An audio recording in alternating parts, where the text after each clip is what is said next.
when a cold, untouchable billionaire saves a young woman on the brink of death.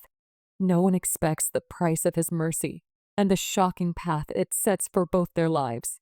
The hospital room smelled of antiseptic and fear, a sterile aroma that seemed to weigh heavily on everyone present. The girl lay on the narrow bed, pale and trembling, her chest rising and falling in shallow, fragile breaths. Machines beeped steadily, indifferent to the silent chaos of her life outside the hospital walls. Her father sat nearby, shoulders hunched, eyes red-rimmed, running his hand through hair grown thin from stress. He had barely slept in weeks, balancing double shifts at work with endless nights at her bedside. "You're going to make it, honey," he whispered, though his voice cracked under the weight of uncertainty. She blinked slowly, a faint smile ghosting her lips. Life clung stubbornly, yet precariously, to her frail body. The door opened abruptly, pulling the father from his vigil. A man stepped inside who seemed impossible in this small, quiet room. Tall, impeccably dressed, his presence radiated authority and control. Dark hair, sharp features, and a gaze that pierced straight to the heart of the room. He did not introduce himself at first, simply assessing, calculating, as though sizing up every detail, every emotion. "She needs a miracle," he said finally, voice low but certain. "I can provide that." The father froze, suspicion flashing across his face. "And what would that cost me?" he asked cautiously. Money was scarce. Pride was scarce. Trust was even scarcer. The billionaire's eyes softened just slightly. "Nothing," he said. "At least, nothing you can't repay with life." The words hung in the air, unsettling in their ambiguity. He was offering salvation, yet the phrasing implied some hidden price, a debt unspoken, a moral contract that neither could fully understand yet. The girl stirred, her voice barely audible. Who are you?" The man knelt slightly, not to appear threatening, but to meet her gaze. "Someone who wants to help," he said gently, a strange tenderness in contrast to his imposing presence. She hesitated, fear mixing with an instinctive curiosity. She had felt the cold brush of death too often lately, yet here was a stranger who seemed to hold the power to keep it at bay. Days merged into nights in the small hospital room, a blurred rhythm of monitors, IV drips, and whispered reassurances. The billionaire did not leave. He stayed, observing quietly, never imposing, but always present. He asked the right questions, listened carefully, and never dismissed the father's concerns. Slowly, attention eased. The father realized that perhaps this stranger was truly offering help. And yet, unease lingered. There was something precise, calculated about the billionaire's attention, a feeling that every word, every gesture, carried weight beyond mere kindness. The girl's condition teetered dangerously. A sudden fever, a sharp decline, sent the staff into controlled panic. The father gripped her hand, shaking. "Stay with me, please," he pleaded. The billionaire's calm hand rested on the father's shoulder. Firm, grounding. "We'll get through this," he said simply. His words carried certainty, a confidence that defied the bleakness surrounding them. And for the first time, the father allowed a flicker of hope.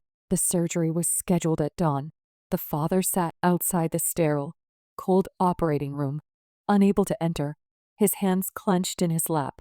Time stretched impossibly, each second measured by the faint thumping of his heartbeat. The billionaire paced silently, his presence looming.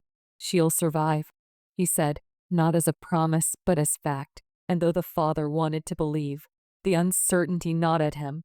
Minutes felt like hours. When the surgeon finally emerged, exhausted and grim, the father's heart leapt and sank simultaneously. "She's stable," the surgeon said.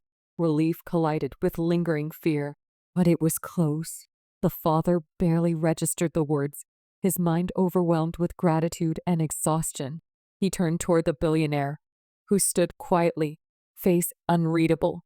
For the first time, he saw a trace of emotion there, a faint shadow of concern, perhaps even relief. The girl woke hours later, eyes fluttering open, weak, fragile, yet alive. She recognized the hospital room, but sensed a subtle change, a presence that had been constant through the darkness. The billionaire was there, seated quietly, watching over her with an intensity that was almost overwhelming.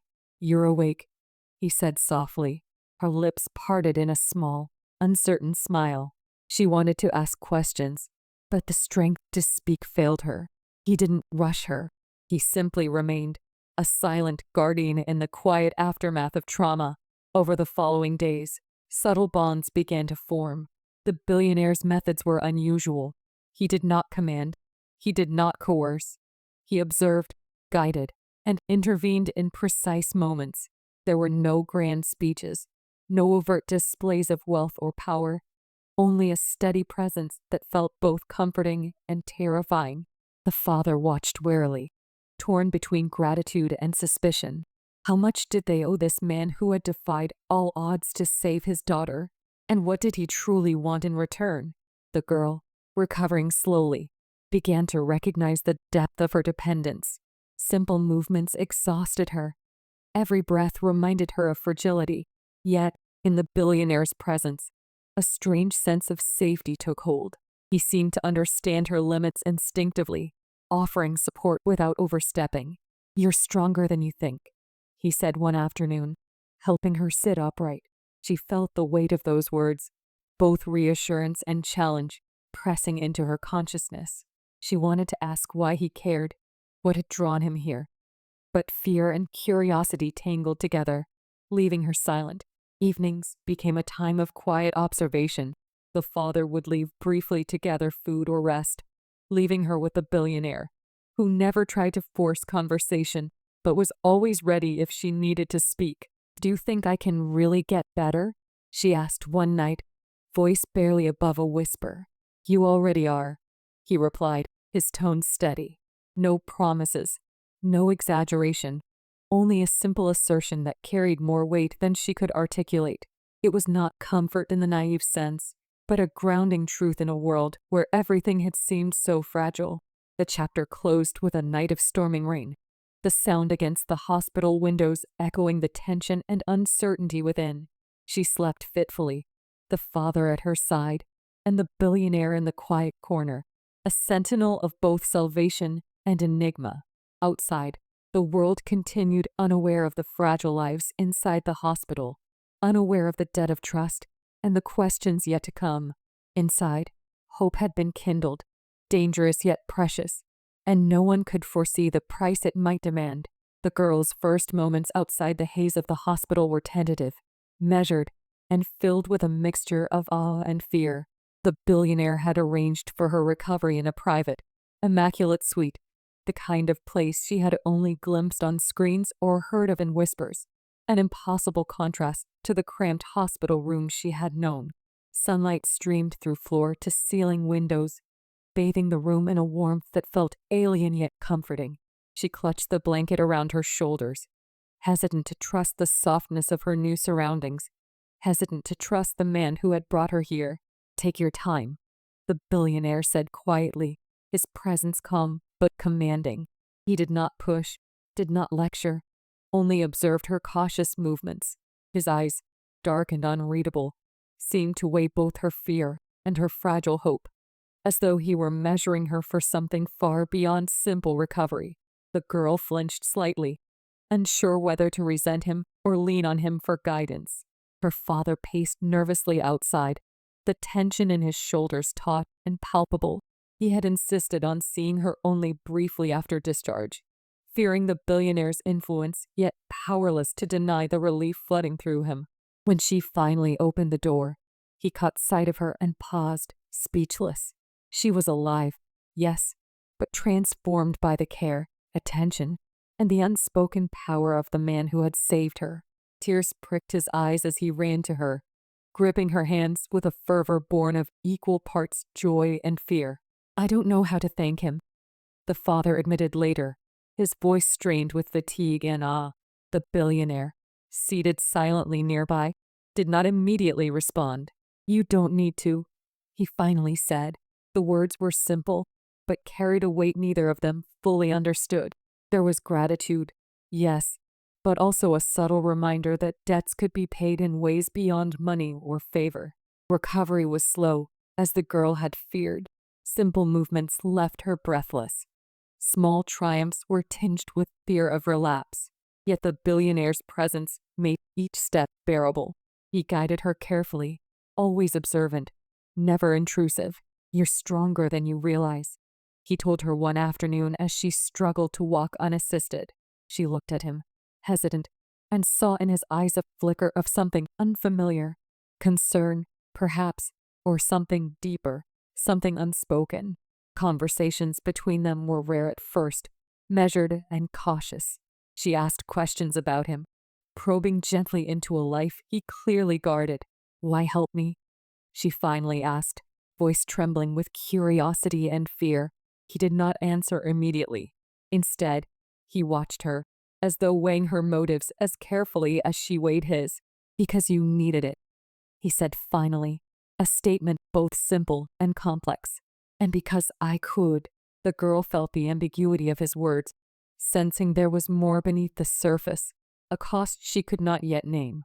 Her father remained wary, tension ever present in his posture.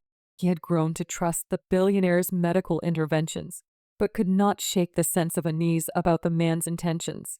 There was power here, influence, control, elements that the father feared could corrupt or overwhelm his daughter.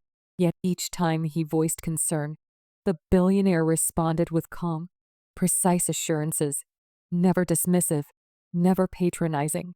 The father's anxiety softened, though it never fully disappeared. As the days passed, small routines formed. The girl discovered comfort in the quiet moments, watching sunlight spill across the suite, feeling the billionaire's calm presence, hearing her father's protective, sometimes teary voice on the phone. She laughed, small and hesitant at first, then more freely as strength returned to her limbs. And yet, every laugh, every smile carried a weight. She knew she owed her life to a man whose motives remained obscure, whose gaze seemed to linger just a moment too long. The billionaire revealed fragments of himself in subtle ways. A book left open on the coffee table, a comment about solitude, a rare flash of humor in conversation. She began to see him not merely as a savior, but as a person shaped by experiences both harsh and lonely.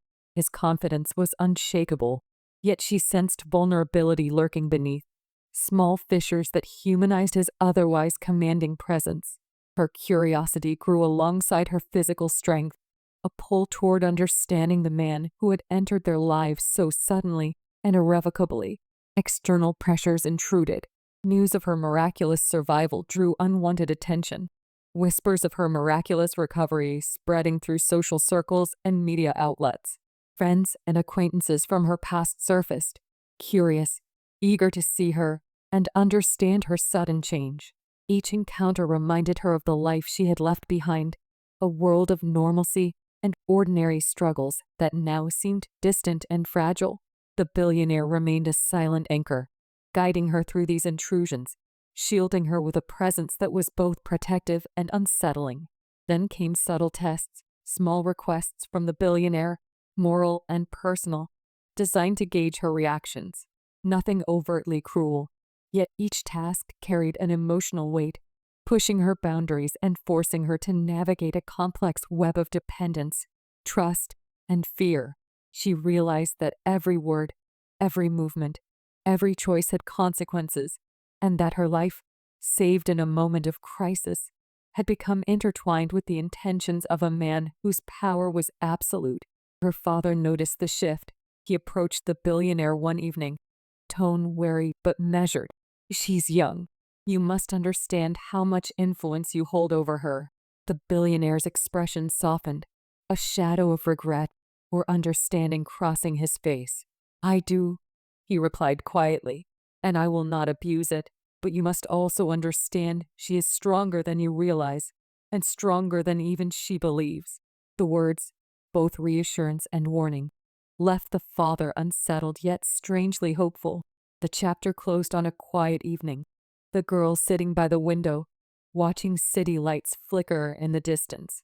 The billionaire stood nearby, silent but present, and the father's voice echoed faintly from another room. She felt a strange blend of gratitude, fear, and curiosity, understanding that her survival was no longer simple. Life had returned, yes, but with it came obligations, questions, and a bond whose depth she had yet to comprehend. She was alive, yet the cost of being saved remained a shadow, waiting patiently to reveal itself. Time passed with an almost imperceptible rhythm, the girl growing stronger each day, her steps steadier, her laughter a little less tentative. Yet along with recovery came awareness, an understanding that her life had shifted irreversibly, that the man who had saved her held a quiet, almost imperceptible power over her days. She began to explore the suite and the surrounding world, noticing the luxury, the precision, the way every detail seemed curated to ease her fragility. She wondered why someone so distant, so commanding, had invested so heavily in her survival. Curiosity mingled uneasily with fear. The billionaire was a constant presence, though always at a careful distance, observing, guiding, waiting for moments when intervention was necessary. He did not intrude on her freedom, yet she felt the weight of his expectations. Small favors, minor requests, each carrying an unspoken test of trust and compliance. A simple walk through the gardens became a study in boundaries. She learned when to speak, when to remain silent, how to navigate his probing gaze without betraying vulnerability. She was still too fragile to confront. Her father's unease deepened. He could not fully articulate his fears, but he saw the subtle shifts in her demeanor, the way she glanced toward the billionaire before making choices, the way her tentative confidence seemed tied inexplicably to his presence. One evening, he confronted the man gently yet firmly. "You've saved her life, but do you see what you're doing? She is growing stronger, yes, but she's also becoming dependent on you." The billionaire's expression remained calm, almost inscrutable, but a trace of emotion flickered. "I am aware," he replied softly, "but dependence does not equal weakness. She has more strength than either of you realize." Despite the tension, moments of genuine warmth appeared. They shared quiet meals, the girl laughing softly at stories the billionaire rarely repeated, moments that humanized him beyond the aura of power he exuded. She glimpsed vulnerability in fleeting smiles, in quiet comments about solitude, in rare confessions about his own past mistakes and losses. Curiosity became fascination, and fascination edged toward attachment. She struggled with conflicting emotions, gratitude, admiration, fear, and an unspoken, growing intrigue that unsettled her more than she cared to admit. The billionaire's tests grew subtler. He introduced moral dilemmas wrapped in simple decisions, a choice of how to spend her time, which interactions to accept, how to respond to requests from others. Nothing seemed overtly coercive, yet each decision carried a weight, a quiet implication that her actions mattered more than she understood. She began to realize that her survival had tied her life to his in ways she could not untangle, that every gesture, every word, could influence outcomes far beyond her comprehension. The awareness was both thrilling and terrifying. Outside influences complicated matters. Friends and distant relatives arrived, curious, questioning, eager to reconnect with the girl who had been near death. Each encounter reminded her of a life once familiar, of ordinary struggles she had left behind. The billionaire remained close, protective yet inscrutable, guiding her through conversations, shielding her from potential emotional harm, while subtly shaping her perception of the world. She noticed the contrast between her past and present life, the ordinary and the extraordinary, and it left her uncertain of who she truly was now, and what was expected of her. Moments of private reflection were the hardest. She lay in bed at night, questioning the nature of her relationship with the man who had saved her. Was he a savior, a manipulator, or something in between? Could she trust him completely, or would gratitude be twisted into obligation? And what of her own desires, her own freedom? Questions multiplied, each more uncomfortable than the last. Yet the billionaire never pressured. He allowed space for contemplation, making his influence both pervasive and invisible, a subtle web she could feel but not see.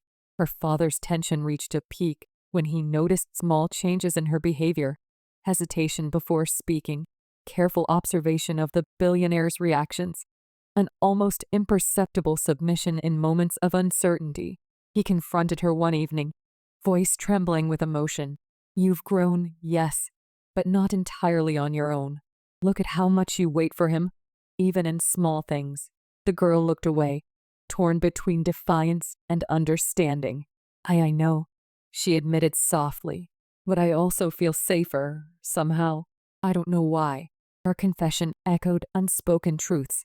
The line between gratitude, trust, and dependence had blurred, and neither she nor her father could navigate it fully. A turning point came during a rare outing. The billionaire took her to a quiet, secluded garden filled with sunlight, flowers, and a small fountain. She marveled at the beauty, the calm, the attention to detail. "Why bring me here?" she asked, voice soft, almost wary. He smiled faintly, a rare, subtle warmth touching his features. "To remind you," he said, "that life can be beautiful, even after darkness, but also to see how you choose to walk in it." The words unsettled her more than she expected. He was testing her, observing her choices, seeing her reactions to freedom, beauty, and the responsibility of independence. Tension peaked when she received unexpected visitors, friends from her previous life who had not understood the severity of her illness. They greeted her with shock and curiosity, asking questions, commenting on her transformed appearance and circumstances. She felt exposed, vulnerable, and caught between two worlds. The billionaire guided her quietly, his presence comforting yet intimidating, shielding her while subtly influencing interactions. She realized, perhaps for the first time, that her life had irrevocably intertwined with his influence, and that each encounter, each choice, each smile or hesitation was now part of a delicate dance with consequences she did not fully understand. The chapter closed on a quiet evening, the girl sitting by the fountain, sunlight dappling her hair. She felt both exhilaration and fear. Exhilaration at her strength, her recovery, her glimpses of freedom. Fear of the growing dependence, the subtle moral compromises, the undeniable pull she felt toward the man who had saved her. The billionaire stood nearby, watching, silent yet present, a constant reminder of both safety and danger. And in that moment, she understood the truth of her situation. She was alive, yes, but her life was no longer entirely her own, and the future promised challenges, choices, and revelations that neither she nor her father could yet anticipate. The air felt heavier that morning, as if the world itself sensed the tension simmering between them. The girl had grown stronger, more self-aware, yet the weight of her survival and the unseen debts attached to it pressed relentlessly upon her. She moved with careful confidence now, her steps steadier, her eyes brighter, yet her mind churned with questions she could no longer ignore. She could no longer pretend that the billionaire's intentions were simple, and her gratitude had become entangled with fear, curiosity, and the growing awareness of her own autonomy. "I need to know," she said finally, breaking the fragile quiet that had settled over the suite. Her voice trembled slightly, a mixture of courage and vulnerability. The billionaire, seated nearby with his usual composed posture, looked up, surprise flickering briefly across his features. "Know what?" he asked calmly, though she sensed the question was layered with caution. "Why you really saved me. What do you want from me?" The words hung in the air, heavier than any she had spoken before.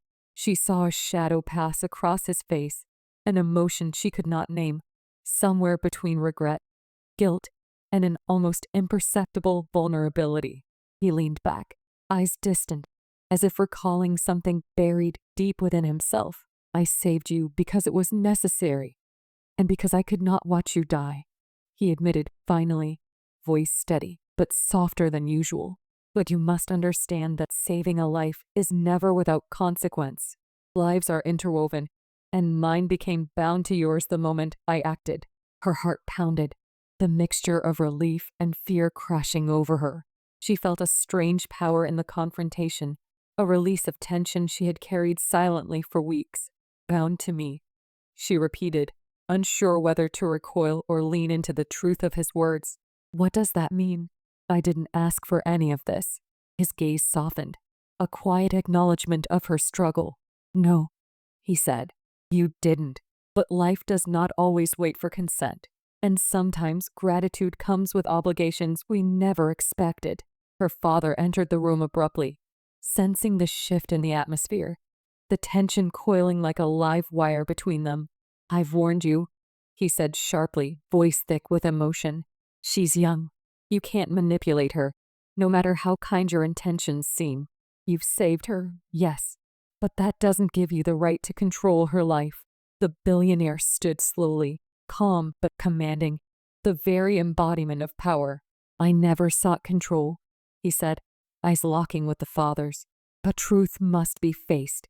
She owes her life to circumstances, to choices, to actions that cannot be undone. We are all bound in ways we do not fully understand."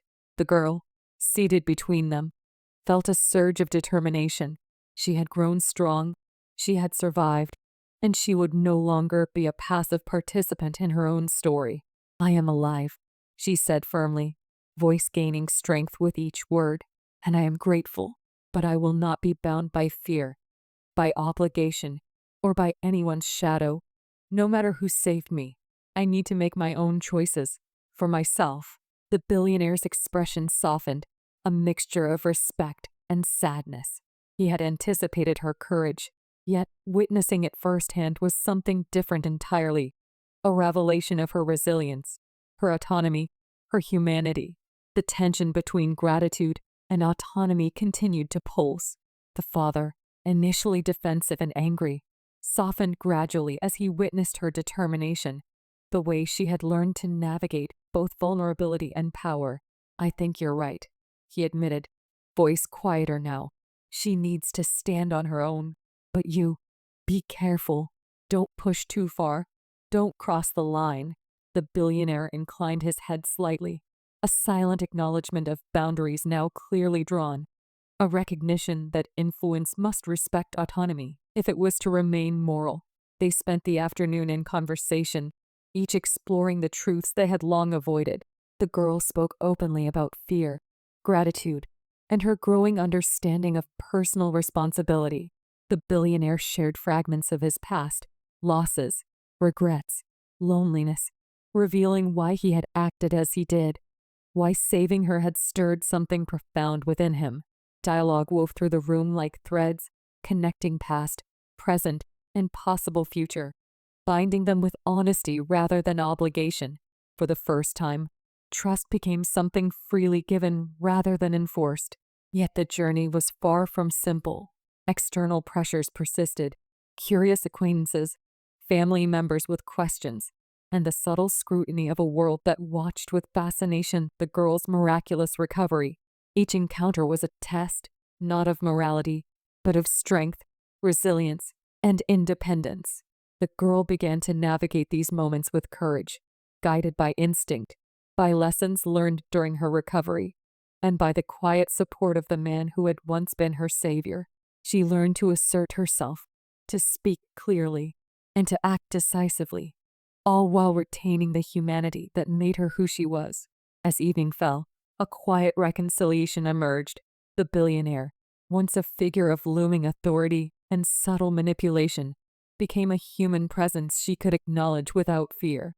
The father, relieved yet wary, recognized her independence and resilience, and the girl, at last, felt a sense of ownership over her life, aware that her survival had forged bonds that were both powerful and challenging, but no longer defined by obligation or unspoken debts. The final moments of the chapter were tender yet reflective. The girl stood by the window, the city lights twinkling below, feeling the wind brush her face. The billionaire approached, standing silently beside her.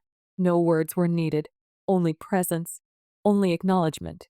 They had crossed the threshold from dependency to mutual respect, from fear to understanding. The father joined them, placing a hand on her shoulder, a symbol of support and love. In that quiet tableau, the story reached a resolution that was both satisfying and realistic.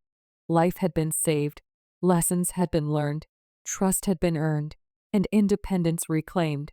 The night drew on, leaving a sense of fragile peace. The girl had survived, grown, and confronted her fears.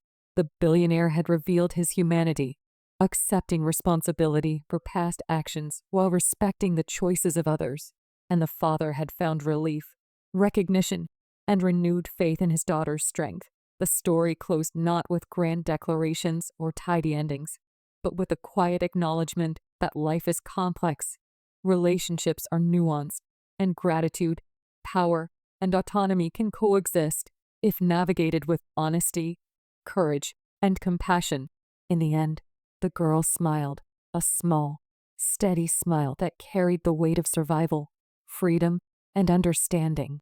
The billionaire nodded subtly, a quiet acknowledgement that his life, too, had changed, and the father, exhausted but content, embraced the moment, witnessing the culmination of fear, hope, and courage intertwined. Life had been saved, lessons had been learned, and the future, though uncertain, was now a space of possibility, choice, and true connection.